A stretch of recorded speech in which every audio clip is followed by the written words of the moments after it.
Азыркы жаштар курусун дегени билбейм, бул негизи туура эмес. Анткени биздин ата бабаларыбыздан калган нерсе бизге таасирин берип атат. Мисалы чоң аталарыбыз айтышы мүмкүн, азыркы жаштар курусун депчи. Биздин чоң аталарыбыз жакшы адам болгон деп ишенем. Бирок өзүнүн аталарыбыз баягы Советтер Союзунун убагында калганда таасиринин астында өздөрү бир капиталисттик же болбосо бир материальный жашоого берилип кеткендиктен биздин алардын балдары, азыркы поколение, азыркы курактагы адамдар бузулуп кетиши мүмкүн да. Алардын бир айткан себеби туура ал четтенчи. Ал эми жаштар, азыркы жаштар идеалдуу болуп атабы же болбой атабы деген суроого жооп берип кетейин.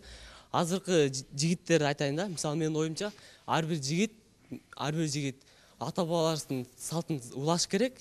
Ата бабаларыбыз ар бир жигит деген ат минип, ат үстүндө чоңоюп, эли жерин коргогон да. Ошол сыяктуу эле азыркы учурдагы ар бир жигит өз кызыкчылыгы үчүн Өзүңөр идеалдуу болуп атасыңарбы? Мен өзүмдү идеалдуу деп эсептей албайм. Мен идеалдуу деп эсептеген бир гана пайгамбарыбызды, Мухаммед саллаллаху алейхи вассаламды